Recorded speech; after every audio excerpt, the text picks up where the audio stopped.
안녕하십니까. 행복한 아침 이재용입니다. 안녕하세요. 정예인입니다. 오늘은 6월 26일 목요일이고요.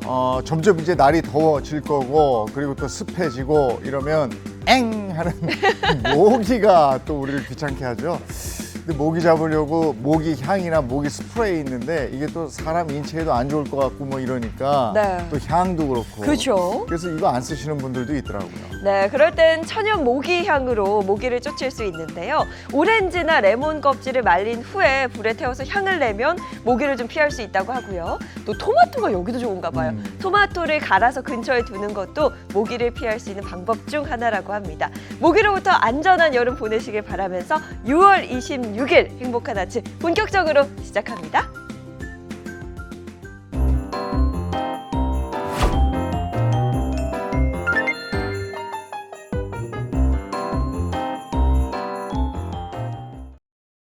목요일 아침입니다. 어떤 소식들이 들어와 있을까요? 모닝픽부터 시작하죠. 김성환 시사평론가와 함께합니다. 어서 오세요. 네, 안녕하세요. 네, 첫 번째 모닝픽 어떤 겁니까? 첫 번째 모닝픽 광어 우럭값 뻥충입니다. 광어 우럭을 좋아하는 저에게는 정말 슬픈 소식인데 사실 뭐 국민 횟감이다라고 불릴 네, 만큼 맞아요. 많은 분들이 좋아하는데 네. 가격이 오른다는 거죠. 혹시 최근에 사서 드셔보신 적 있으세요? 최근에는 없었어요. 저도 사실은 별로 없는데요. 네. 왜냐하면 마트에 가서 요즘 광어값 이렇게 보잖아요. 이렇게 회쳐가지고 팔기도 하잖아요. 손이 안 가요. 너무 가격이 올라서. 오늘 아침에 제가 한 온라인 마켓에 들어가서 확인을 해보니까요. 광어 10점에 15,000원이 넘어요. 어휴. 잠시만요. 예전에 10점? 9,900원 이렇게. 네, 맞습니다. 네. 그랬던 시절도 있었는데요. 네. 광어가 한꺼번에 많이 생산돼서 그런 경우가 있는데 지금은 광어가 생산이 안 돼서 광어값이 치솟고 있습니다. 우럭도 역시 사정은 마찬가지인데요. 그만큼 양식이 잘 안 되고 있다 이런 뜻이 될 수도 있을 것 같아요. 일단 가격부터 소개해드리면요. 한국해양수산개발원 수산업관측센터에 따르면 지난 5월 기준 우럭 도매가는 킬로그램당 17,000원가량이었습니다. 이 전년 동기 대비 39.2%가 오른 가격이고요. 광어 도매 가격은 킬로그램당 19,500원으로 전년 동기 대비 11.3%가 올랐습니다. 이게 아까 양식이 잘 안 된다 이런 말씀도 하셨는데 네. 뭐 고수온 때문에 그래요? 네, 맞습니다. 지난해 역대급 폭염이 찾아왔었잖아요. 자연스럽게 뭐 기상뿐만 아니라 대기 온도뿐만 아니라 바다 온도도 치솟을 수밖에 없었는데요. 2017년부터 고수온 특보제도가 시행에 들어갔었는데 271이라는 최장기 기록을 바로 지난해에 썼었습니다. 이 치어들이 특히 수온에 좀 민감하다고 하는데요. 물 온도가 더워지면서 집단 폐사하는 일이 발생했습니다. 보통 이제 치어를 성어로 키우는 데까지 한 1년 이상의 시간이 필요하다고 해요. 그러니까 지난해 여름에 치어들이 대량으로 폐사하고 나니까 아직까지 성어가 되지는 못했고요. 네. 지난해 가을부터 치어들을 입식을 해서 지금 키우고 있는 중인데도 제대로 상품성이 있는 광어나 우럭을 내놓지 못하고 있는 상황입니다. 그렇다 보니까 당연히 가격이 치솟을 수밖에 없는 거죠. 이게 전에는 그래도 광어 우럭회 한 접시 먹고 아. 오징어 회도 한 접시 먹고 뭐 이러는 건데 조금 농어 민어가 제철이긴 한데 이런 거 먹어야 되나? 그럼 가격이 비슷해진 거 그러니까요. 한번 알아보고 회 드시는 분들 한번 꼼꼼히 챙겨봐야 되겠습니다. 자, 다음 픽은요. 두 번째 모닝픽 모바일 어르신 교통카드입니다. 네, 우리나라는 만 65세 이상이라면 우대용 교통카드를 통해서 지하철 무료 승차 혜택을 제공하고 있는데 모바일이라는 거는 이제 카드가 아니라 모바일로도 하실 수 있다는 거예요? 네, 맞습니다. 요즘 젊은 층의 경우에는 휴대폰으로 그냥 네. 지하철 탑승할 때 그 게이트에서 그냥 접촉하고 띡 찍죠. 띡하고 그러고 네. 들어가잖아요. 근데 어르신들은 그동안에 그렇게 하지 못했던 거예요. 65세 이상 노인에게는 실물 카드만 그동안에 발급이 됐었어요. 실물 카드도 선불식이 있고 후불식이 있거든요. 선불식은 일반 어르신 교통카드라고 생각하면 되고요. 후불식은 신용카드하고 통합해가지고 쓸 수 있는 그런 카드로 발행을 하는 겁니다. 어쨌든 간에 두 카드 다 그냥 실물로만 발행이 됐었는데 서울시가 이번에 모바일 교통카드를 발급하겠다 이렇게 밝혔습니다. 빠르면 올 하반기부터 가능하다고 하는데요. 이 모바일 어르신 교통카드는 본인 명의 휴대전화 앱을 통해서 발급을 받을 수 있고요. 휴대전화에 내장을 해서 사용할 수가 있습니다.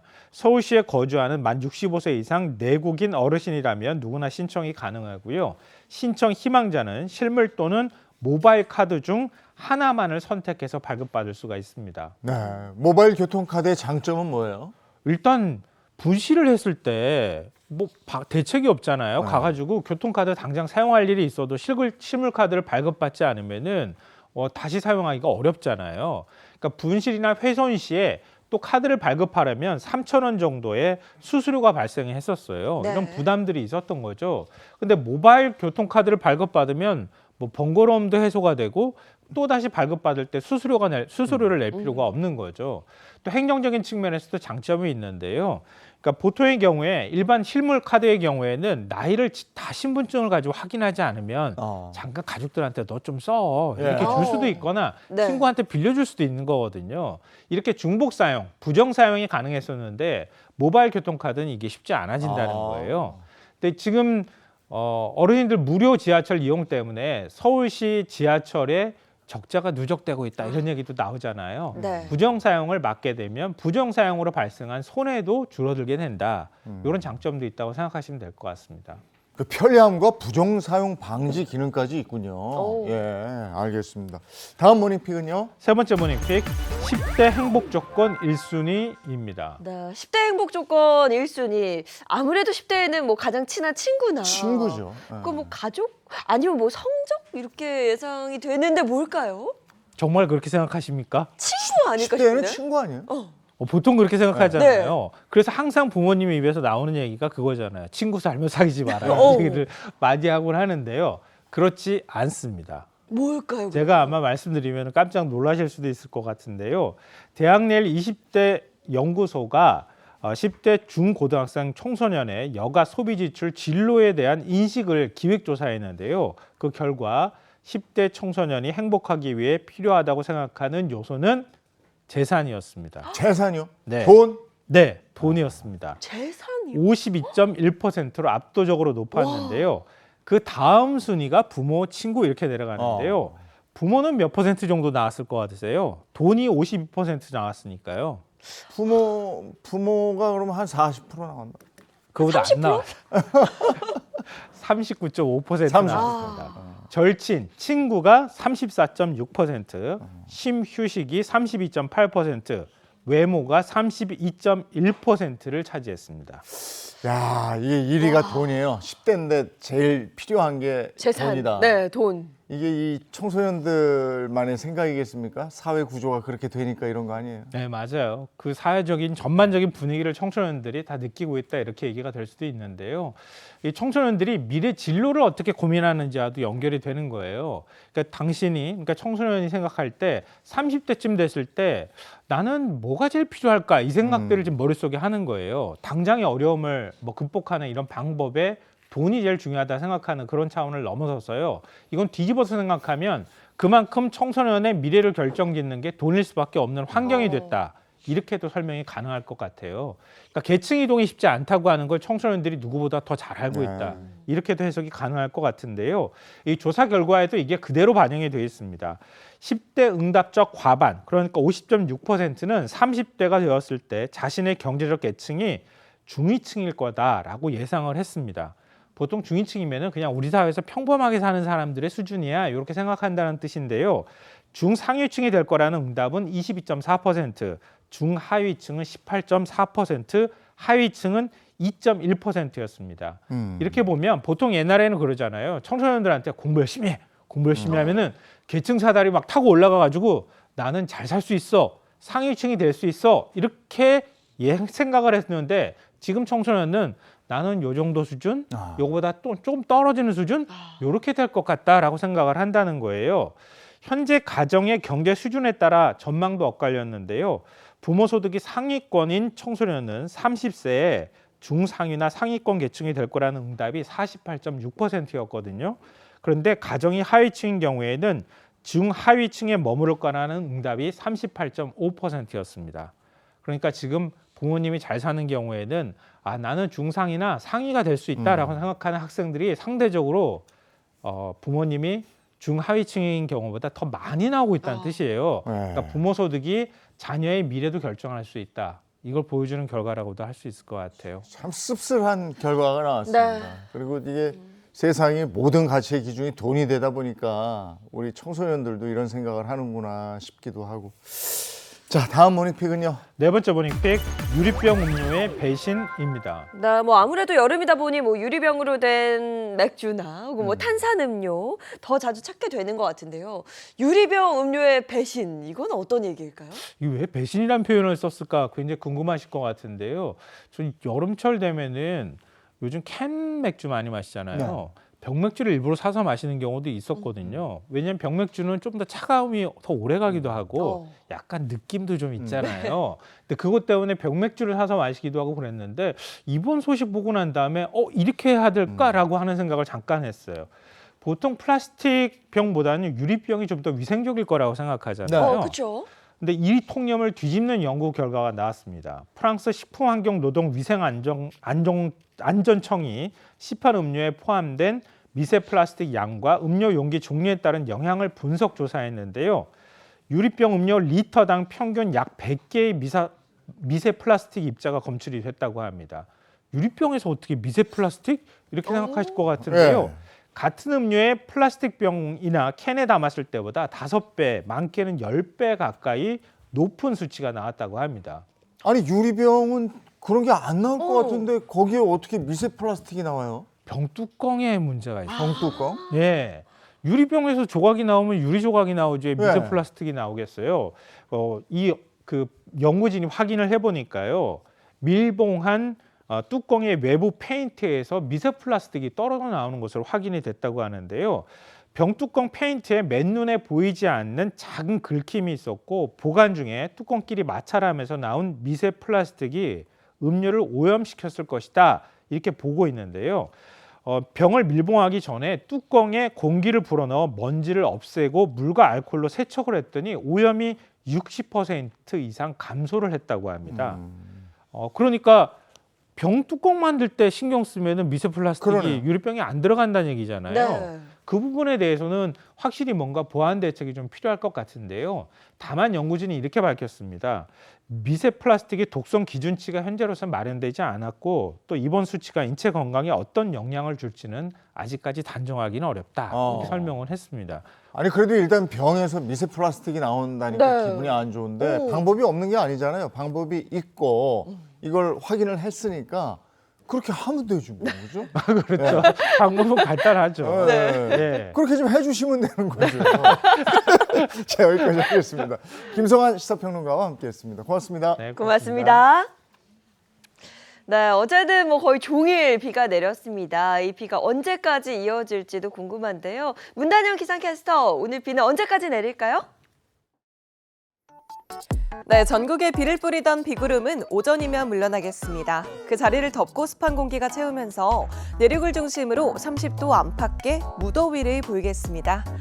오늘 새벽을 기해서 남부에 내리던 비는 모두 그쳤고요. 앞으로 수도권과 강원, 충북에 약한 비가 지납니다.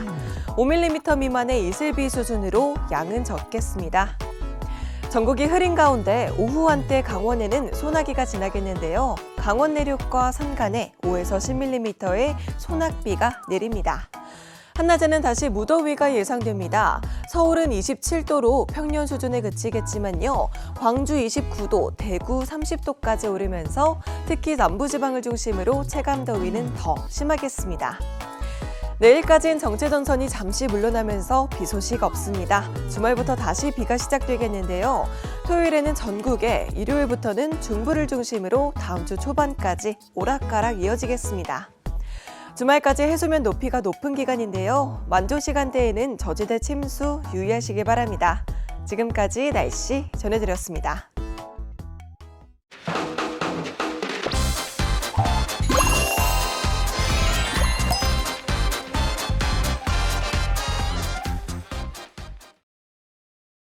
네, 이번엔 최신 기업 소식을 전해드리는 더 핫한 경제 시간입니다. 알찬 기업 소식 예인 씨가 준비하셨죠? 네, 요즘 기업들은 이윤 추구 활동 외에도 자신들의 자원이나 역량을 활용해서 사회적 책임을 다하고 있는데요. 오늘 더 핫한 경제에서 소개해드릴 기업은 사회공헌 활동에 앞장서고 있는 기업입니다. 함께 볼까요? 먼저 여성과 아동, 나라 사랑에 중점을 두고 사회공헌 활동을 펼치고 있는 대기업 L사의 소식입니다. 엘사는 조선가정 지원 사업을 통해 전국 농어촌 지역 조선가정의 주거 환경을 개선하고 조부모와 손자녀에게 추억 여행을 지원하고 있는데요. 또 2017년부터는 어린이를 위한 실내 공공형 놀이터 사업도 진행 중입니다. 함께 멀리라는 기업 철학으로 사회적 약자를 배려하는 대기업 H사의 소식입니다. H사는 2000년부터 25년째 시각장애인을 위한 점자 달력을 제작해 무료 배포하고 있는데요.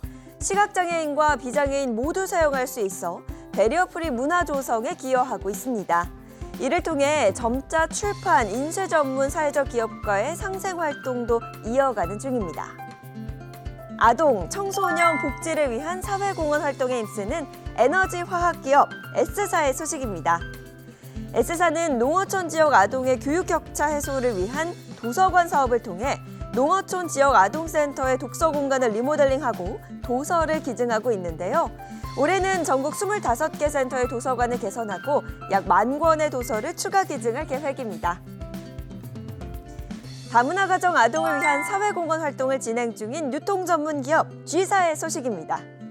G사 임직원들은 지난해부터 직접 동화책을 낭독한 오디오북을 제작해 다문화 가정 아동에게 전달하고 있는데요. 올해는 실감나는 낭독을 위해 사전에 전문 성우의 발성 교육과 목소리 연기 트레이닝을 진행했고요. G사의 가족과 동료가 자발적으로 함께 참여해 그 의미를 더했습니다.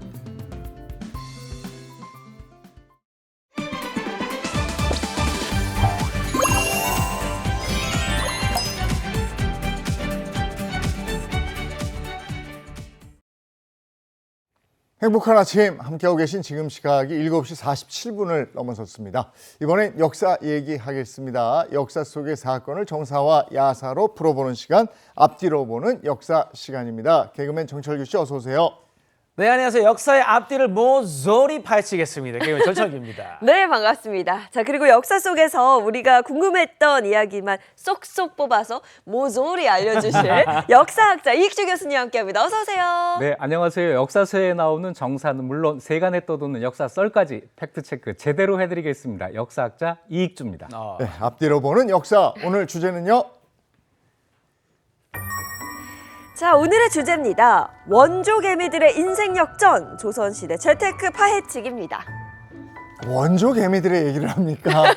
예, 요즘 이제 주식이 막 오르고 그렇죠. 예금금리 오. 떨어지고 이러니까 예금금리 가지고는 뭐 물가 상승분도 따라갈 수 없기 때문에 주식이나 뭐 코인이나 금테크다 뭐 이래서 하는 분들이 있는데 여윳돈 가지고 하면 모르겠지만 네. 이거 빚투라고 그래서 빚져서 하는 분들 있고 네. 영끌해서 하시는 분들도 있고 그렇잖아요. 이거는 뭐 굉장히 위험한 거죠. 굉장히 위험하죠. 그런데 이런 투자 열풍이 조선시대에도 있었다고 하면 오. 정말 믿기지 않는데요.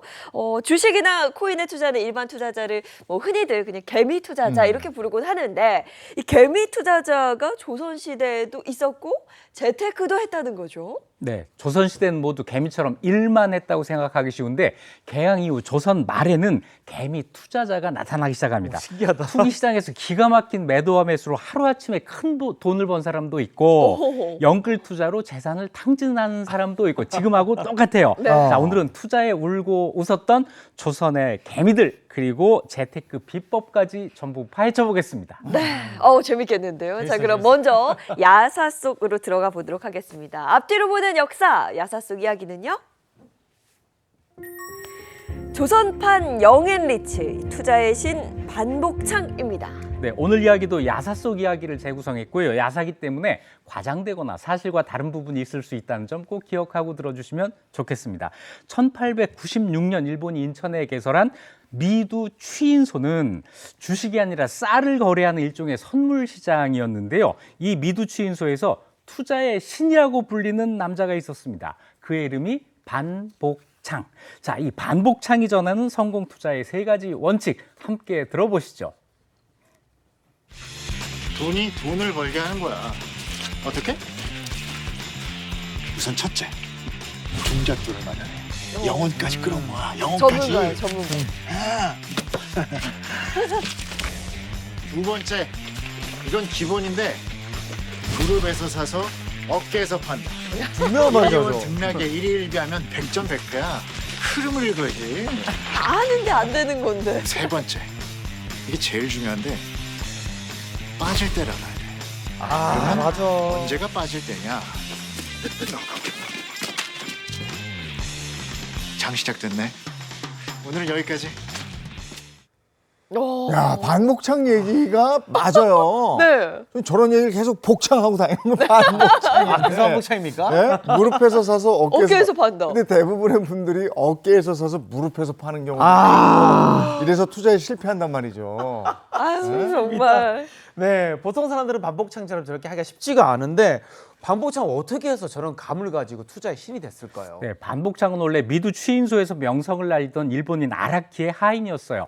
반복창이 하는 일은 오사카와 인천의 쌀값을 크게 불러주는 이런 일을 해요. 이거 요비코라고 일본말로 하는데 14살에 이 일을 시작을 했습니다. 자기 돈이 없으니까 직접 투자는 못하지만 거래에 대해서는 누구보다도 빠삭했는데요. 투자하러 온 후배에게 이런 강의까지 합니다. 함께 보시죠. 쌀값이 30원이면 백석이면 얼마야? 3,000원. 10분 뒤에는 300원만 증거보험으로 넣어두면 외상으로 3,000원어치를 살 수가 있어. 근데 2달 뒤에 쌀값이 한 석에 36원으로 올랐어. 그럼 백석이면 얼마야? 3,600원.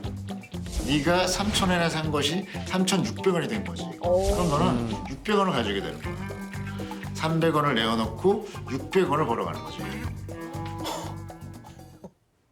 야, 저 사람 홀리는 표정 봐요. 그리고 굉장히 쉽게 알려주잖아요. 그러니까 이게 증거금만 내고 쌀의 시세 차익을 노려서 돈을 버는 건데 이게 예측만 잘하면 큰 돈을 벌 수 있으니까 일확천금을 노린 사람들이 좀 달려들었을 것 같아요. 많이 달렸습니다. 하지만 논밭을 팔아서 마련한 돈으로 미두 시장에 뛰어든 조선 사람들은 정보가 없잖아요. 그래서 쌀의 시세를 주먹국으로 예측을 했는데 심지어는 이런 황당한 방법까지 동원이 됩니다. 어떤 방법이었을까요?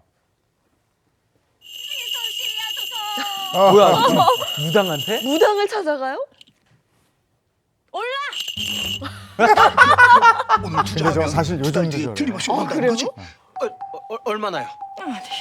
얼마나요? 아니, 그걸 왜 점쟁이한테 묻소? 아, 그걸 누구한테 물어? 그 짭소리 넣지 말고 저리 가, 저리 가.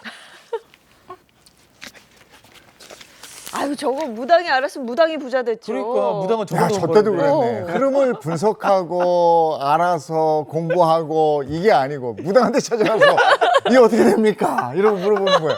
아, 근데 저 말대로 무당한테 안 물으면 누구한테 물어보겠습니까? 정보가 없었잖아요. 그래서 미두 추인소 주변에 점집이 성행하는 그래요? 이런 진풍경이 벌어지기도 했습니다. 거기다가 미두 중매점이었던 이 아라키가 대량 매수를 통해서 상승세를 조장하는 일이 있었습니다. 자, 조선 개미 투자자들은 큰손 아라키가 사는 걸 보고 너도 나도 따라서 샀어요. 그러면 값이 오르잖아요. 네. 그때 아라키가 대량 매도를 해서 그쵸. 돈을 쓸어 담았습니다. 거기에다가 출처를 알 수 없는 가짜 뉴스까지 나돌아다니는데요. 자, 이런 가짜 뉴스 누가 만들어서 돌린 걸까요? 함께 보시죠.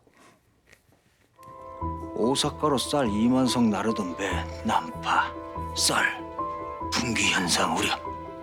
그런 일이 있었습니까? 그런 일이 있으면 어떻게 될까?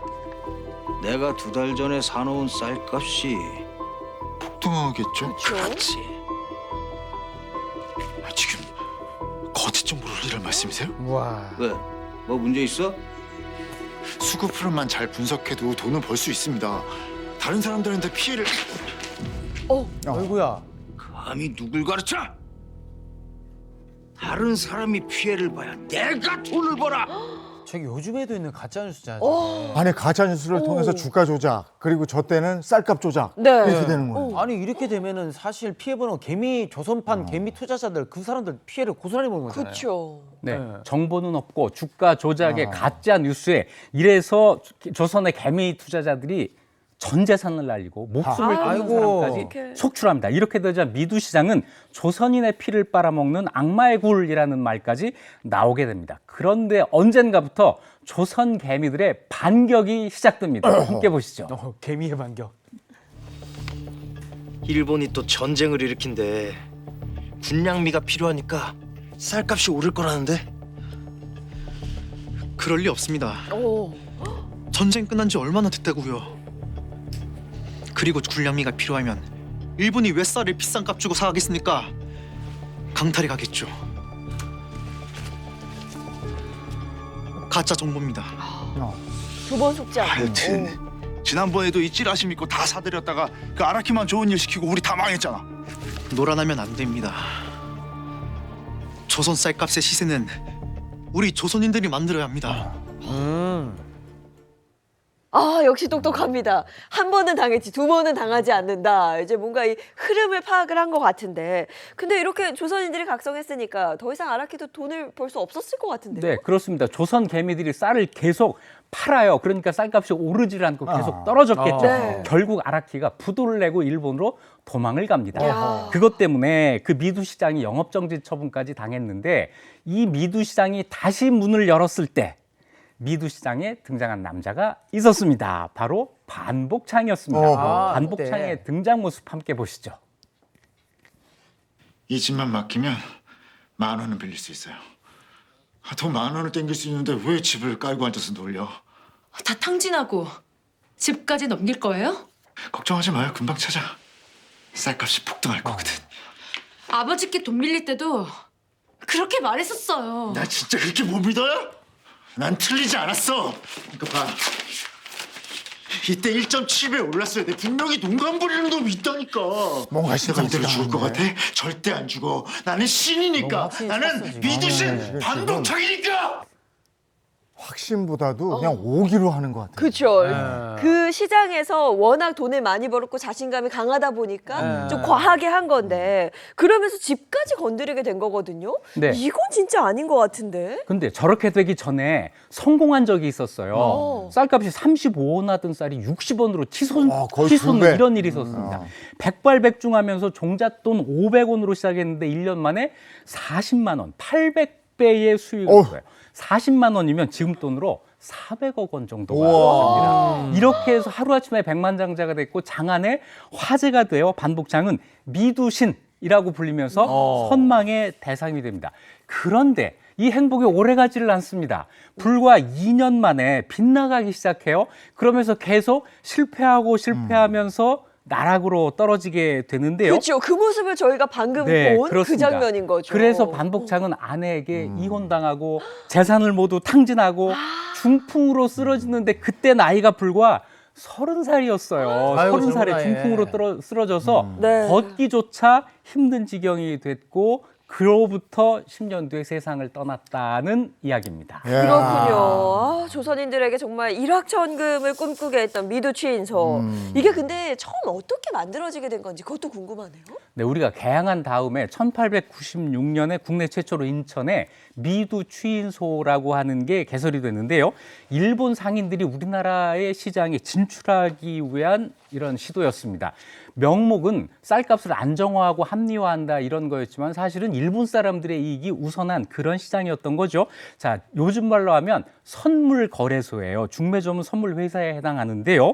쌀과 콩을 증거금 10%만 내고 살 수 있는 겁니다. 미두 거래는 3개월을 단위로 이루어지기 때문에 3개월 뒤에 쌀값을 예측해서 3개월 전에 사고 파는 아주 투기성이 짙은 그런 시장이었던 거죠. 이거 어떻게 예측해요? 야, 이게 적은 돈으로 쌀을 사고 팔 수 있으니까 거기에 수요가 몰리게 되고 쌀이 오를지 내릴지 이것만 판단하면 되니까 이게 투기장으로 변할 수밖에 없겠는데요. 네, 그렇습니다. 인천 미두 추인소가 열리면서 투기꾼들이 몰리는데 그중 90% 이상이 조선 사람들이었어요. 이 40년 동안 이 시장에서 수많은 벼락부자와 거지들이 만들어집니다. 어쨌거나 그때 나온 이야기가 있어요. 땅 문서는 동척에 현금은 인천으로 몰려간다. 자, 이 동척이라고 하는 것은 1910년대 토지조사 사업을 거치면서 조선 사람들의 땅을 대거 매집한 거의 뺐다시피 가져간 동양척식 주식회사를 가리키는 거죠. 자, 일본 투기꾼들은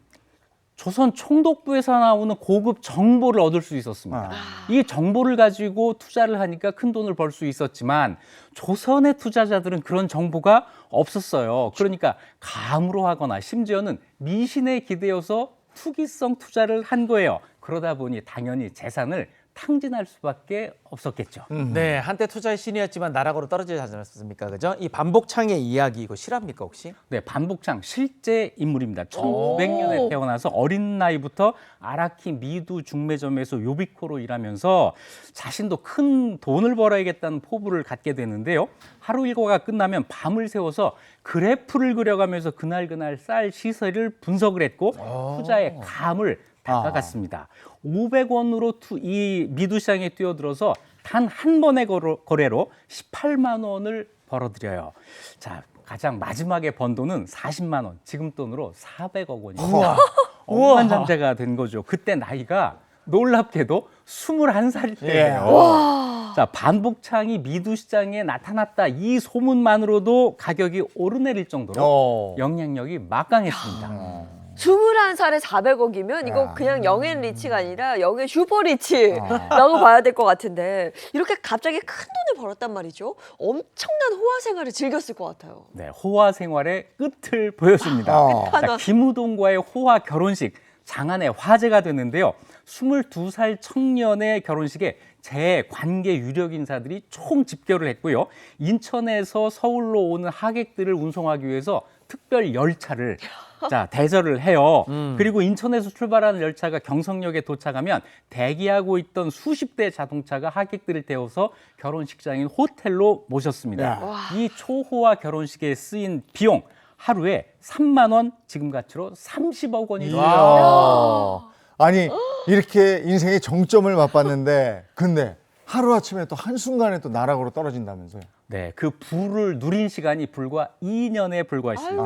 결혼 이후부터 이상하게도 예측이 계속 빗나가고 1921년 한 해에만 10만 원의 손실을 입습니다. 이듬해에는 더 큰 손실을 받고 또 그 다음에는 파산 직전까지 몰려서 결국 사기 혐의로 구속까지 됩니다. 그런데도 그 뒤에도 계속 미두시장 근처를 기웃거렸고 푼돈을 가지고 등락을 알아맞추는 사설거래 핫백이라는 게 있는데 여기에 빠져서 비참한 삶을 살다가 41살에 세상을 떠났습니다. 아니 그냥 그 400억 원 되는 돈을 가지고만 있어도 잘 살았을 텐데 그걸 또 계속 더 욕심을 내다가 결국 이렇게 됐군요. 미두 시장의 전설이었던 반복창의 이야기까지 한번 살펴봤고요.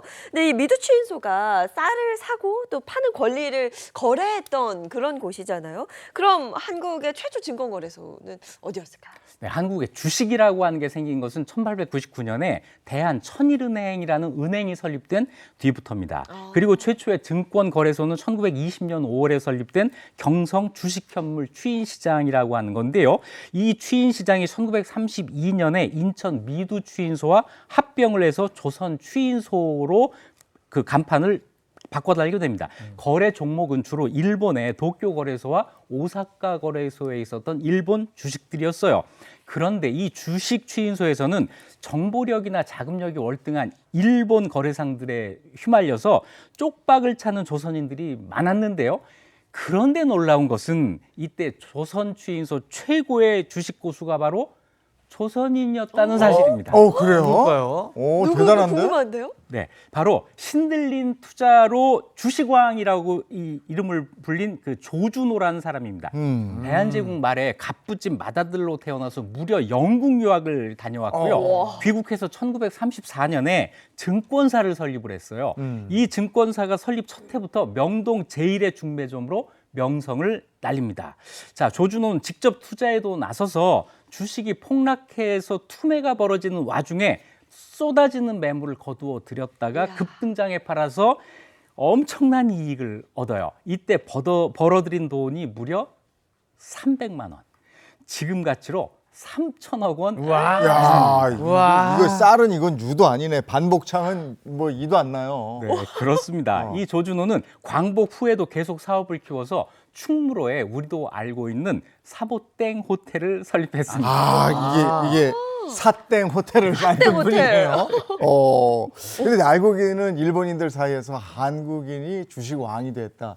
이거 대단한데 일제 강점기에는 그러면 이 주식 말고 또 재테크의 방법은 뭐가 있었습니까? 요즘도 금테크 많이 하시잖아요. 네. 1930년대 조선에 지금보다 더 뜨거운 금열풍이 불었다.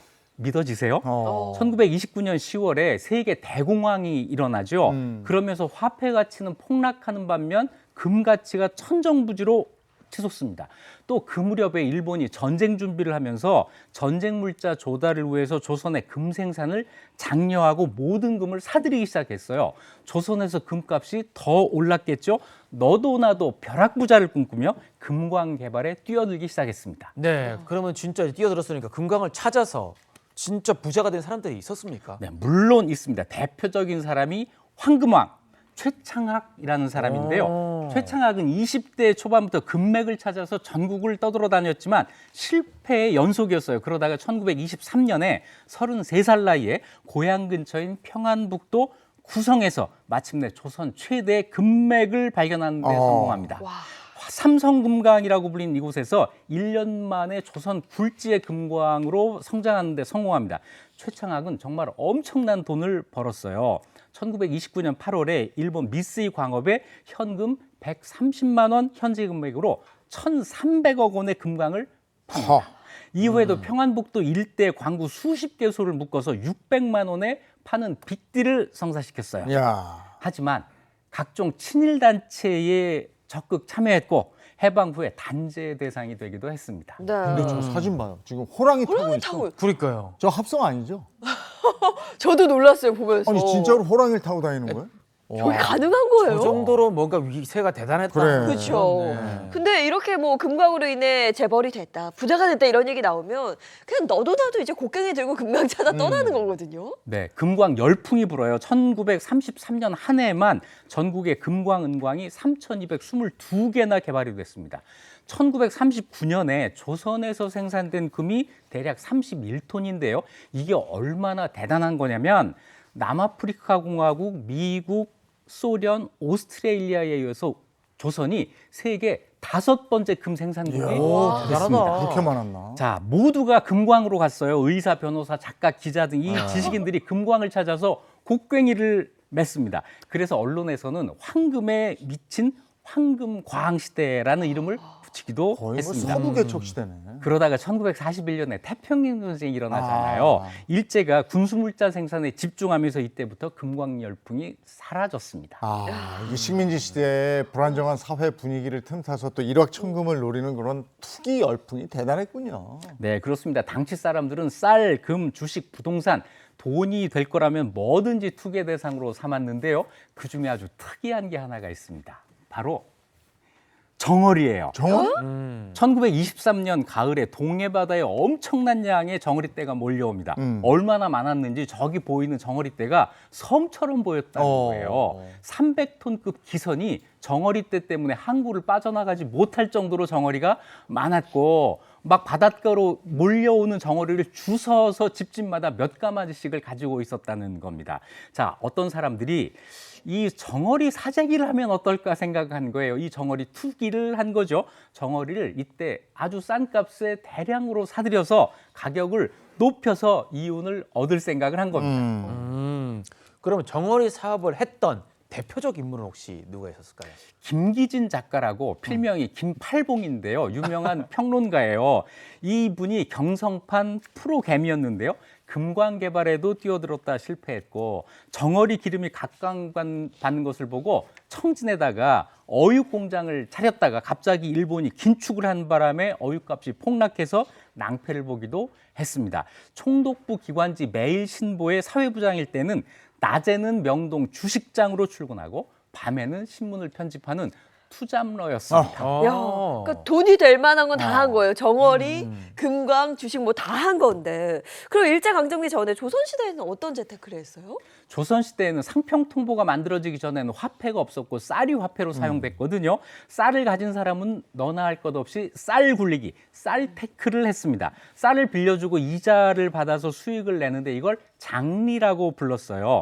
이걸 많이 한 사람들은 당연히 쌀을 많이 확보할 수 있는 사람, 양반집 부인들이었는데 여윳쌀을 빌려주고 이자를 쳐서 받는 방식이었습니다. 대상은 주로 급전이 필요한 이웃사람 또는 자기 집 소작인들이었어요.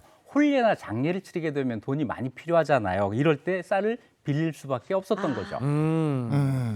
요즘에 이제 그 법정 이자 같은 게 있잖아요. 예, 맞아요. 요즘에는 그게 한 20% 되나? 20% 연, 정도? 연. 오. 예. 예전에는 어땠나 모르겠네. 상한선이 그렇죠. 지금보다 네. 비쌌습니다. 일단 이자 평균이 50%였습니다. 아. 봄에 1,000원 들리면 가을에 1,500원 갚는 거예요.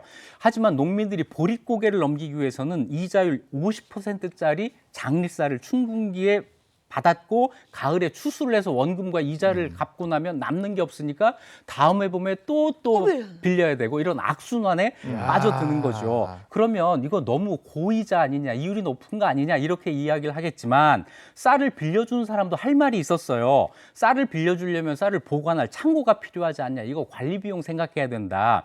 또 쌀은 유실률 이거 생각해야 되는데 1년에 10%가 넘는다. 이거 다 생각하면 50% 이자율 그렇게 높은 거 아니다. 이렇게 이야기하기도 했죠. 네, 이자는 높고 또 안 빌릴 수는 없고 이러다 그렇죠. 보니까 쌀 빌린 입장에서 정말 이게 참 괴롭거든요, 이게. 네, 하지만 장리로 돈을 많이 번 사람도 당연히 있습니다. 대표적인 사람이 조선 초기의 재상이었던 유정현이라는 사람인데 영의정까지 오른 사람이에요. 이 사람이 조선 건국 초창기에 예산을 절약해서 많은 기억을 했습니다. 일처리가 깔끔하다는 평도 들었는데요. 돈을 모으는데 관심이 많아서 평생 돈을 쫓는 것으로도 유명을 합니다. 곡식 빌려주고 돈을 벌었는데 당시 백성들은 내가 굶어 죽어도 영의정 장리는 안 받겠다라고 이야기했을 정도예요. 심지어는 효령대군 장인집의 노비가 유정현에게서 돈을 빌린 적이 있는데 안 갚으니까 그 집에 하인을 보내서 가마솥을 뽑아오기까지 했어요. 야, 채권 추심한 거네. 야. 가마솥 들고 왔어요. 약간. 근데 이렇게 돈에 철저한 사람이다 보니까, 그리고 또 신분이 영의정이잖아요. 그러면 긴축재정이나 뭐 돈을 풀 땐 풀고 쫄 땐 쫄고 이거 잘했겠네요. 네, 아주 거기에 기여를 했어요. 이런 일이 있었습니다. 태종 때 일본에서 코끼리를 보내온 일이 있었는데요. 병조 판서로 있던 유정현이 어차피 콩을 수백 석씩 먹기만 하는 동물인데 왜 우리가 콩을 낭비해야 됩니까? 코끼리를 섬으로 유배를 보냅시다. 이렇게 얘기를 해요. 태종이 웃으면서 코끼리를 섬으로 유배 보낸 일이 있다는 거예요. 또 조선에는 환곡이라고 해가지고 나라에서 봄에 쌀을 빌려주고 가을에 받는 이런 제도가 있었는데 어느 날 그 세종이 백성들이 지금 굶주리니까 곡식을 풀자 이렇게 얘기를 해요. 그랬더니 유정현이 아직은 아닙니다. 왜냐하면 아직 제곡식을 빌리러 오는 사람이 없는 걸 보면 야. 백성들이 그렇게 힘들지 않은 것 같습니다 해서 만류를 했다고 해요. 세종이 이 얘기를 듣고 곡식 푸는 걸 중지했습니다. 야, 정말 뭐 실물 돈에 경제인데, 있어서는 실물 그렇죠. 경제. 굉장히 칼같고 정확했던 사람이었네요. 그러면 학자들 중에서도 재테크 잘했던 학자가 있을까요? 네, 우리는 조선시대 선비하면 다 가난을 낙으로 삼아서 안빈낙도 하고 네, 그죠. 세상 물정 모르고 공부만 했다고 생각하시지만 그렇잖아요. 조선시대에 가장 존경받던 학자, 천원 지폐 속의 인물, 성리학자 이황. 세계 이황이 재테크의 귀재였어요. 네, 처음 이황은 듣네. 재산이 많았어요. 고향인 안동을 비롯해서 근처에 영주, 봉화, 예안 등지에 355필지, 그러니까 논밭이 355개가 있었던 거고요. 면적 3천마지기, 지금으로 치면 한 60만 평 정도가 있었고 노비가 300명 정도가 있었어요. 원래 큰 부자가 아니었는데 부인이 시집 오면서 많은 재산을 가지고 옵니다. 그런데 이 부인이 둘이 있었거든요. 그러다 보니까 부자가 됐던 거예요. 근데 이거 콘테크. 예, 유지는 잘 했습니까? 이렇게 받은 거를? 재산을 관리하는데 정말 진심이었어요. 조선시대는 노비가 큰 재산이거든요. 이왕은 자기의 여자 종을 계속 다른 남자 양인과 결혼을 시키려고 했어요. 그러면 거기서 낳은 자녀들이 전부 내 노비가 되거든요. 자연스럽게 노비가 늘어나는 거죠. 아들에게 편지를 보내서 누가 일 잘하고 못하고 다 알려주면서 적재적소에 이 노비를 부려서 일을 시켜라 이렇게 이야기하기도 하고요. 목화, 담배 같은 이런 비싼 농작물을 경작하기도 하고 자 이렇게 진심이었는데 하지만 흉년이 들었을 때는 땅을 사지 않았습니다. 이웃이 어려울 때 그걸 이용해서 내가 돈을 벌면 안 된다 이런 원칙이 있었던 거죠. 철학이 있었네. 그리고 아들에게는 꼭 세금을 제때 납부해라 하는 모범 납세자였습니다. 그리고 정말 멋지다. 검소했는데요. 겨울에 입는 가죽 옷을 20년 동안 입었어요.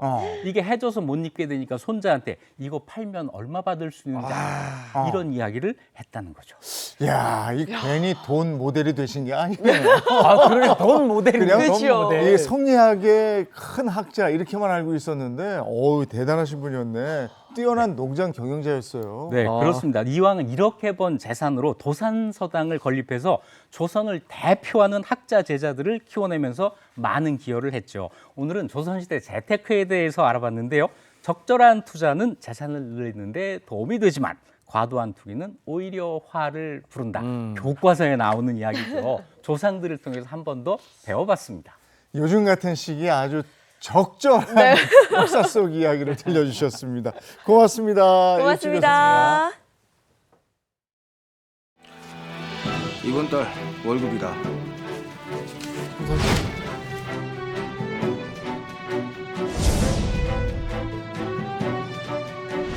35원에 3천서 받고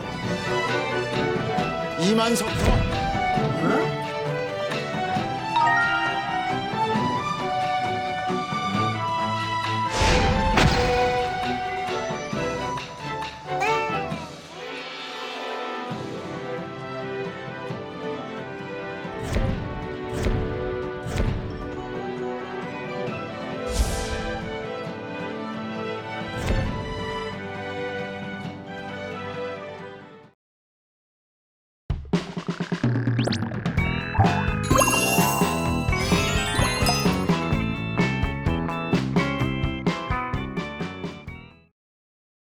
이번의 사계식탁 시간입니다. 이번 선생님 어서 오세요. 안녕하세요. 안녕하세요.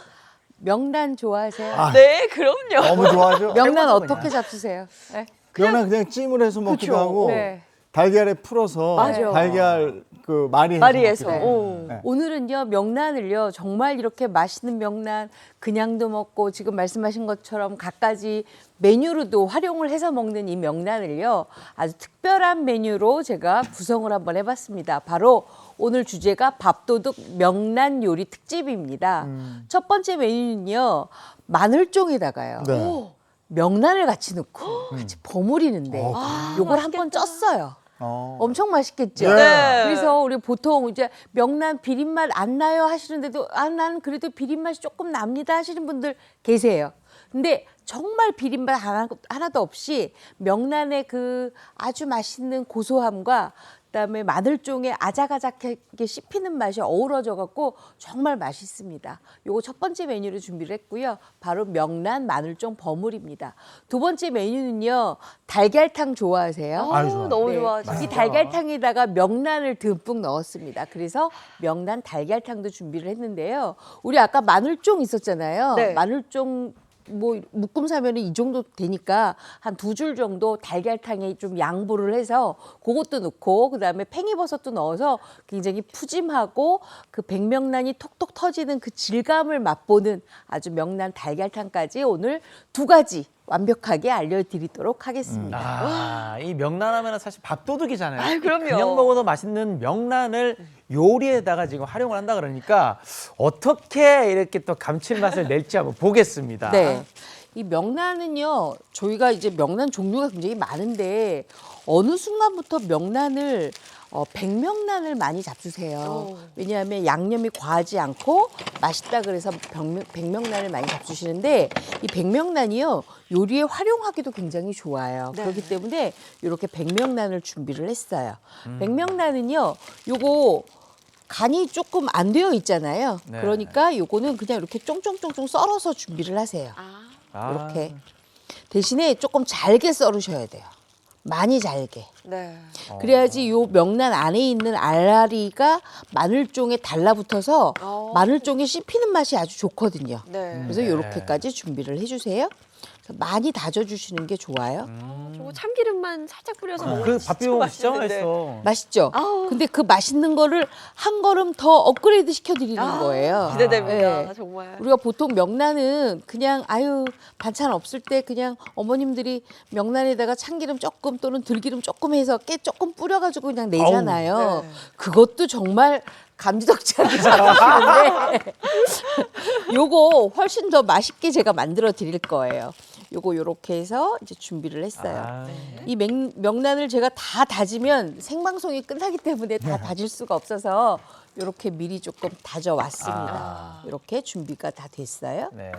자, 준비가 다 됐으면 이 명란을 그냥 넣는 게 아니고요. 뭘 하느냐? 바로 요 볼에다가 이 정도면 될 것 같아요. 네. 이 정도 할까요? 간을 하시나 밑간을 하시나. 이 정도에다가 명란을 다 넣고요. 다 넣고 이 명란을 한번 양념에 버무려야 돼요. 근데 어떤 양념에 버무리냐 하면 젓가락을 준비를 하셔서요. 대파, 대파. 그다음에 다진 마늘, 그다음에 요거 간장이에요. 요거 진간장이에요. 진간장. 진간장. 그러니까 양념을 아예 하는 거예요. 그다음에 요거 맛술이에요. 그리고 살짝 단맛 넣는 게 좋아서 물엿을 물엿. 조금 했는데 아유 우리 집은 단맛 싫어요 하시는 분들은 안 넣으셔도 괜찮아요. 네. 근데 제가 먹어보니까 이렇게 단맛이 조금 가미돼야 좋더라고요. 그래서 이렇게까지 준비가 다 됐어요. 그랬으면 요걸 이제 버무려 주세요. 저것도 맛있겠네. 저게 그냥 아우 저거 뭐. 이거 맛있겠죠? 네. 어. 저 자체만으로 뭐 너무 이렇게 해서 맛있죠. 잘 버무려 주세요. 잘 버무려 주시고 그 다음에는 우리가 뭘 준비하느냐? 요걸 그래서 이렇게 잘 이렇게 좀 퍼뜨려 주세요. 막 다독다독 막 꾹꾹 누르지 마시고 그 이유는 제가 좀 이따 말씀을 드릴게요. 네. 퍼뜨려 주시고요. 자, 그 다음에는 요거 마늘종 준비했어요. 마늘종. 마늘종 준비해서 마늘종 앞부분은 조금 이렇게 잘라내시고 그 다음에 젓가락으로 딱 집기 좋은 크기 한 4cm 요 정도. 요 정도로 이렇게 잘라주세요. 마늘종은 저거 그냥 고추장 찍어 먹어도 맛있어요. 맞아요. 네, 지금 마늘종이 워낙 막 여리여리 해가지고요. 맛있을 때예요. 정말 맛있을 때예요. 그래서 마늘종 이렇게 준비를 해주세요. 야, 완전히 밥도둑일 것 같아요. 마늘종이랑 그렇지. 명란이랑 그죠. 요거 만들어 놓으면 그죠. 사실 요거 냉장고에 넣고 한 이틀에 먹어야지 했는데 한 번에 없어져요. 이틀까지 가겠어요 그게. 이렇게 해서 준비를 해주세요. 마늘종 연하고 야들하면 진짜 맛있는데 즐기지만 않으면. 자, 근데 이 마늘종에 그냥 넣는 게 아니라 여기 제가 지금 물 스프레이를 하나 준비를 했어요. 네. 물 스프레이 네. 뿌려요? 뿌려서? 뿌려서. 그냥 물인 거죠, 네, 선생님? 그냥 맹물이에요. 어. 근데 맹물인데 여기에다가 간을 좀 해요. 소금 간을. 소금. 왜냐하면 마른 마른 마늘종에다가 소금을 하면 겉돌잖아요. 그렇죠. 근데 이렇게 물 스프레이를 조금 해서 하면 소금이 좀 흡수가 되죠. 그래서 간 맞춤이 되는 거예요. 왜냐하면 아까 제가 여기에다가 간장 한 스푼밖에 안 넣었잖아요. 네. 요거 가지고 마늘종까지 간 맞추려면 간이 안 된단 말이에요. 그러니까 소금을 이렇게 좀 뿌려주세요. 요것도 이보은 빠밤 할 걸 그랬네. 이것도 꿀팁인데. 과학이네 과학. 자, 그랬으면 이제 김이 이렇게 펄펄펄 나요. 김이 펄펄펄 날 때 이제 넣어야 돼요. 네. 자, 이제 이보은의 꿀팁 들어갑니다. 빠밤. 오. 제가요 슬기롭게 요리를 해야 시간이 빨리빨리 가잖아요. 네. 자, 그러면 요거는 가운데다 이렇게 올리세요. 그리고 그리고 가장자리에다가 이렇게 한 번에 이렇게 하는구나. 펼쳐주세요. 한 번에 하는구나. 네. 이렇게. 좋다. 저 또 찌면 약간 매운맛이라고 해야 되나? 자, 그것도 그래서 요게 이보은의 꿀팁입니다. 빠밤. 바로 백명란과 마늘종을 같이 쪄라. 대신에 김이 막 오른 상태에서 이렇게 넣고 이렇게 같이 쪄주면 요게 어때요? 굉장히 잘 쪄지겠죠. 네. 그런데다가 요 백명란하고 마늘종이 익혀지는 속도가 같아져요. 왜냐하면 제가 마늘종에다 소금을 넣었잖아요. 네. 그러니까 조금 더 빨리 익어요. 그렇게 해서 뚜껑을 덮어서 익히는데 그러면 얼마나 익히느냐? 딱 10분만 익히셔요. 딱 10분. 그렇게 해서 이렇게 익혀주시고 그 다음에는 뭘 준비를 하냐면 이렇게 다 익혔어요. 다 익혔으면 요거를 한번 열어볼게요. 딱 이렇게 됐어요. 익히니까. 이렇게 준비가 다 됐으면 요거를요 담아주세요. 볼을 하나 준비해서. 네, 볼을 하나 준비해서 요 명란은 명란대로 꺼내놓고 이렇게 네. 꺼내놓고 요 마늘종은 이렇게 해서 담아주세요. 이렇게. 왜냐하면 요거를 안 담고 그냥 계속 두잖아요. 그러면 누렇게 변해요. 그러니까 초록초록 요 마늘종을 먹고 싶으면 이렇게 담아 주셔야 돼요. 네. 10분 정도 10분 정도 찌고 난 찌고 다음에 나서. 바로 이렇게 저는 볼에. 지금 생방송이라 이걸 좀 뒀었는데 바로 이렇게 볼에다가 담고 그다음에 명란도 바깥에다 놔서 요거를 차게 식혀 주셔야 돼요. 아. 왜냐하면 뜨거울 때 버무려 놓으면 나중에 색깔이 누래져요. 아니면 간맞춤이 되어 있으니까. 그래서 이렇게 해놓고 그 다음에는 뭘 준비하느냐. 이제 무치는 것만 남았잖아요. 무치기만 하면 돼요. 명란 넣고 네. 이제 무칠 거예요. 근데 그냥 무치지 않고요. 이걸 넣고 무쳐요. 들기름 한 큰술, 네. 참기름 같이 반 큰술 쓰시는구나. 같이 써요. 그래야 훨씬 더 맛있어요. 그리고 깻가루 좀 스며들으라고 깻가루. 그다음에 통깨 같이. 깻가루는 통깨도 들어가네. 네. 이렇게 해서 아주 맛있게 이렇게 무칩니다. 아. 저것도 쪄냈잖아요. 다 얼마나 맛있겠어요. 맛있죠. 아. 요거 진짜 밥도둑이에요. 자, 그랬으면 요거 이제 여러분들 상에 이제 가기만 된 거야. 하면 돼요. 아, 끝났어요? 네, 끝났어요. 요 네, 요리도 굉장히 간단하죠. 네. 자, 우리 많이 좀 담아주세요. 네. 아, 얼마나 기다렸나 몰라요. 잡숴 보세요. 네. 네. 목요일 좋아. 최고예요, 정말. 아, 제가 또 명란 정말 좋아하는데 마늘종하고 궁합이 아, 맛있어요. 좀 입에 딱 달라붙죠?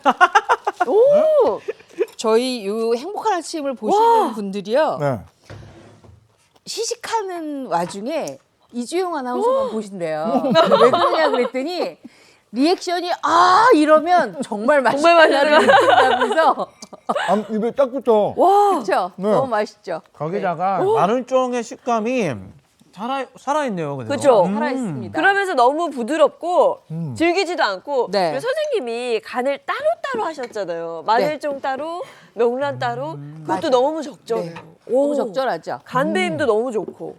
그러면 제가 시간이 없는 관계로 여러분들은 잡수시고 다음 메뉴를 할게요. 다음 메뉴는 바로 명란과 달걀이 같이 만났어요. 명란과 달걀이 같이 만나는데 어떻게 만났느냐? 여기 지금 명란이 있잖아요. 근데 명란을 이렇게 도마에다가 올리고 난 다음에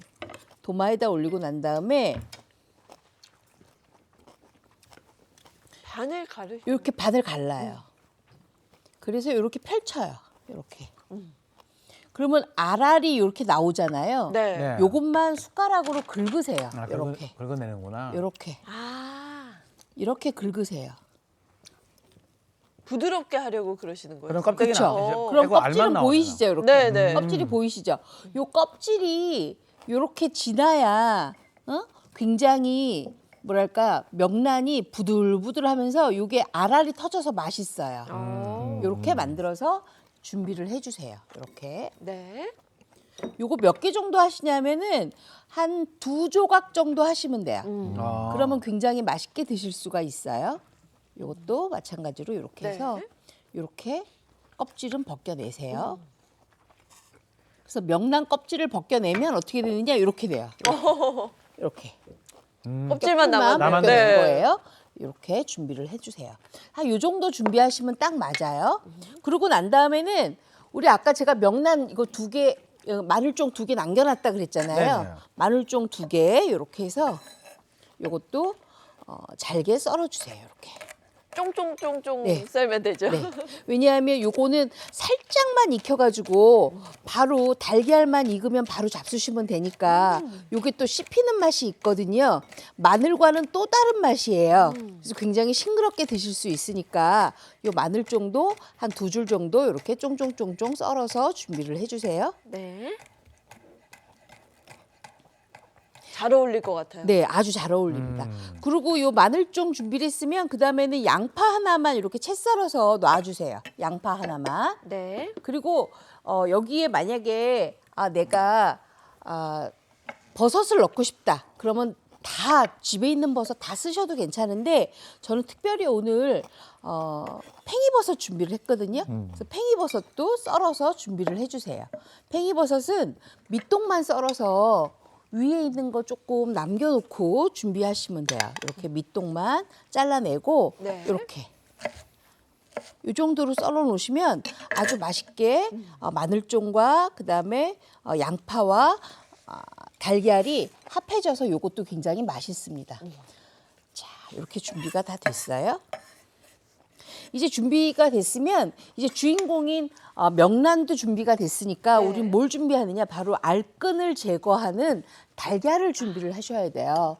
자, 요건 제가 지금 미리 조금 풀어놨어요. 왜냐하면 시간이 없어서 풀어놓고 이제 달걀을 하나 깨트릴 건데 그냥 깨트리지 마시고 이렇게 채를 하나 받치고 이렇게 해서 준비를 하시면 되는데, 자, 이번에 꿀팁 나갑니다. 빠밤. 바로 알끈을 제거해 주시는 게 좋은데 우리 알끈 제거하려면 이렇게 해서 이렇게 막 보면서 맞아요. 제거해야 되잖아요. 그렇게 하지 마시고 이렇게 체에 맞춰서 달걀을 쭉 내리면 알끈도 제거되고 혹시 달걀 껍질이 들어갈 수도 있잖아요. 달걀 껍질도 제거가 바로 되니까 아주 깔끔하게 달걀을 우리가 드실 수가 있어요.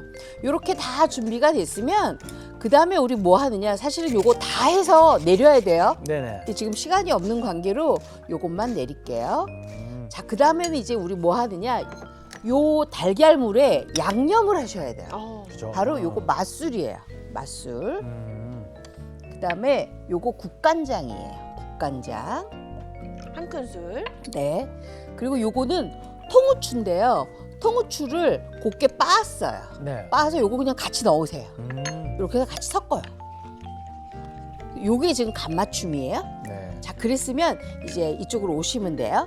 제가 미리 다시마 우린물을 여기에다 냄비에다 넣고 지금 팔팔팔 끓이고 있어요. 왜냐하면 지금 시간이 없는 관계로 다시마 우린물을 지금 끓이면 여러분들 오늘 시식을 못 하세요. 네. 그러면 안 시식을 되죠. 하시려면 네. 제가 미리 좀 끓여놨어요. 자, 그러고 난 다음에는 여기에 뭘 넣느냐, 바로 요거 다 넣으시면 돼요. 요거 준비하신 거 다 넣으세요. 네. 자, 일단 처음에 양파. 양파.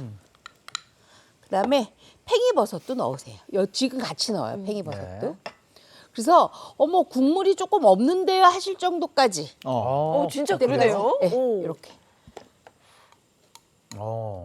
왜냐하면 팽이버섯이요 금방 수분이 주르면서 이렇게 수분을 흡수를 하거든요. 그래서 이렇게 해서 팔팔팔 끓여요. 그리고 마늘종도 엿다가 이렇게 넣으세요. 자, 넣었어요. 네. 요걸 이제 끓일 거예요.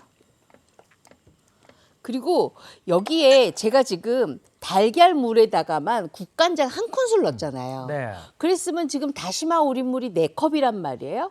국간장 한 큰술 가지고는 간이 잘 안 돼요. 네네. 그래서 뭘 준비하느냐? 바로 소금을 준비하세요. 소금 2분의 1 작은 술만 넣으시면 돼요. 요거 준비하시고, 왜냐? 우리 백명란에도 간이 좀 있습니다. 네. 그죠? 그래서 백명란의 간을 미리 감안을 해서 소금을 많이 준비하시면 안 돼요. 딱 요것만 준비를 해놓으세요. 자, 그랬으면 지금 이렇게 끓기 시작했어요.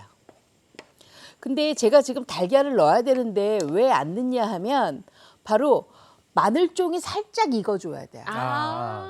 달걀과 백명란이 익혀졌는데 마늘종이 너무 센 것으로 가잖아요. 그럼 여러분들 잡수시면서 마늘 냄새가 너무 심하게 나요. 달걀의 구수함이 없어요 하실 거예요. 네. 그러니까 여기서 익히고 가야 돼요. 마늘종이 살짝 익을 수 있는 시간만 그렇죠. 시간을 조금 기다려줘야 주시는 되네요. 거죠. 네. 그래서 이 파란색, 초록색의 마늘종이 약간 익혀졌다 생각이 들고 막 지금 거품이 막 나잖아요. 네. 요거는 지금 마늘종이 익었다는 증거예요. 자, 그랬으면 여기에다가 뭘 하느냐, 바로 달걀을 넣어요. 줄알을 치고. 네, 달걀을 넣어요. 이제 주인공이 입장했습니다. 근데 맛있겠는데. 요거를 잠깐만 그냥 두세요. 아직 젓지 마시고. 네. 저어지면 풀어져서 맛이 없어요. 그리고 요 위에다가 우리 명란 알알이 했잖아요. 네. 이거를 젓가락으로 이렇게 똑똑똑 이렇게 올리세요. 그렇게 휘젓지 않고. 네, 풀어야 네, 되구나. 이렇게. 휘저버리면 또 이게 다 퍼지니까. 네, 퍼져서 맛이 없어요. 우리 왜 라면 끓일 때 달걀 넣고 휘휘 저으면 라면 국물이 탁하잖아요. 맞아요. 마찬가지예요, 이것도. 탁하지 않게 하기 위해서 이렇게 준비를 하세요. 이것도 맛있겠다. 이번에 꿀팁일 수가 있어요. 그죠? 넣는 방법을 달리 해야지 맛있어요. 자, 그래서 어느 정도 지금 부글부글 끓었잖아요. 끓였으면 이렇게 한번 저어주세요. 이렇게. 그래서 명란이 익혀지도록만 이렇게 해주세요. 몽글몽글 지금 다 올라왔죠. 네. 자, 그랬으면 아까 제가 소금 간 하라고 말씀드렸잖아요. 네. 2분의 1 작은 술 소금 간 해서 요거를 잘 섞어주세요. 안 그러면 한 분만 소금 덩어리를 먹을 수가 있어요. 어우, 벌칙. 자, 요렇게. 어머, 다 됐어요. 아. 맛있겠다. 정말 제가 시간 기가 막히게 많아요. 네. 철규 씨 나오세요. 네. 그랬으면 요거 그냥 바로 뜨시면 뚝 떠서 그냥 먹으면 되죠. 요게 바로 달걀탕이에요. 이 마늘 굉장히 정도 맛있겠다. 데치니까 그 알싸한 맛이 조금 조금 덜하죠. 줄면서, 오. 더 맛있어져. 됐어요. 아, 저는 이 아, 버무리도 진짜 너무 맛있어서 방송 중에 몰래 계속 먹었는데 이 달걀탕 얼마나 맛있을까요? 요거 국물까지 약간 잘박잘박하게 있는 달걀탕이기 때문에 여러분들 아마 잡수시면 구수하다, 시원하다 말씀하실 거예요. 약간 시원한 느낌. 구수하다, 시원하다가 딱 맞는 표현이에요. 그쵸? 네. 그리고 달걀은 너무 부드러운데 이 안에서 식감을 살려주는 재료들이 그쵸? 마늘 쪽이랑 버섯. 양파. 네, 양파. 버섯. 팽이버섯도 아주. 네. 식감이 아삭아삭한 게 너무 좋아요. 네. 부드러우면서도. 오, 맛있는데요? 백명란하고 달걀하고 잘 어우러졌어요. 간도 간도 딱 달걀탕에 좋고. 간은 딱 맞죠? 간장 싹 이게 들어가니까. 달걀탕이 되게 고급스러워진 느낌이 그죠? 나요. 재료도 많이 들어서 너무 네. 맛있고 간도 딱 좋고. 우리 보통 달걀찜 하면 아, 막 불 조절을 어떻게 할까, 타지는 않을까 고민하시잖아요. 근데 이렇게 달걀탕으로 명란하고 같이 잡수시면 달걀은 달걀대로 그 안에 들어있는 명란은 명란대로 굉장히 맛있게 드실 수가 있어요. 네, 아 정말 오늘 메뉴도 강력 추천입니다. 네. 집에서 꼭 한번 해서 드셔보시고요. 네네네. 이제 다음 주는 뭐 해볼까요? 다음 주는요, 냉장고 보관해서 먹는 밑반찬 2가지를 할 건데요. 이제 일하기가 조금 싫어졌잖아요. 네. 밑반찬만 있으면, 또 밥 한 그릇만 있으면 뚝딱 드실 수 있는 밑반찬 2가지 알려드리도록 하겠습니다. 아, 뭐 벌써 든든합니다. 네, 선생님 오늘도 고맙습니다. 네, 고맙습니다. 네, 이어서 오늘 날씨 바로 알아보겠습니다. 문단영 기상캐스터 나와주세요. 네, 장맛비가 서서히 물러나고 있습니다. 오전까지 중부지방 곳곳에 비를 뿌리다가 그치겠는데요. 이후에 하늘은 흐리겠지만 비 소식은 잠시 쉬어갑니다. 현재 20.4도를 보이고 있는 서울의 기온은 한낮에 27도까지 오르면서 평년 기온을 회복하겠습니다. 오늘 새벽을 기해 남부에 내리던 비는 모두 그쳤고요. 앞으로 오전까지 수도권과 강원, 충북에 비가 남아 있습니다. 5mm 미만 수준으로 이슬비 수준입니다. 전국이 흐린 가운데 오후 한때 소나기가 지나는 지역이 있겠는데요. 강원 내륙과 산간에 5에서 10mm 정도의 약한 소낙비가 예상됩니다. 한낮에는 다시 무더위가 오겠습니다. 서울은 한낮에 27도로 평년 수준에 그치겠지만요. 광주 29도, 대구 30도까지 오르면서 특히 남부지방을 중심으로는 체감더위가 더 심하겠습니다. 내일까지는 정체전선이 잠시 물러나면서 비 소식 없습니다. 주말에 다시 비가 시작될 텐데요. 토요일에는 전국에, 일요일부터는 중부지방을 중심으로 다음 주 초반까지 비가 오락가락 이어지겠습니다. 주말까지는 해수면의 높이가 높은 기간인데요. 만조 시간대에는 저지대 침수에 유의하시길 바랍니다. 지금까지 날씨 전해드렸습니다. 비 온 다음에 날 더워지면 후텁지근할 텐데 오늘 딱 그렇답니다. 그렇죠. 오늘 낮 기온이 굉장히 많이 오른다고 합니다. 근데 저는 뭐 날 덥고 습해서 에어컨을 너무 많이 틀었더니 또 콧물이 여러분 건강 잘 챙기시기 바랍니다. 좋은 하루 보내시고요. 저희는 내일 아침 7시 30분에 돌아올게요. 행복한 아침, 행복한 하루 되십시오. 고맙습니다. 고맙습니다.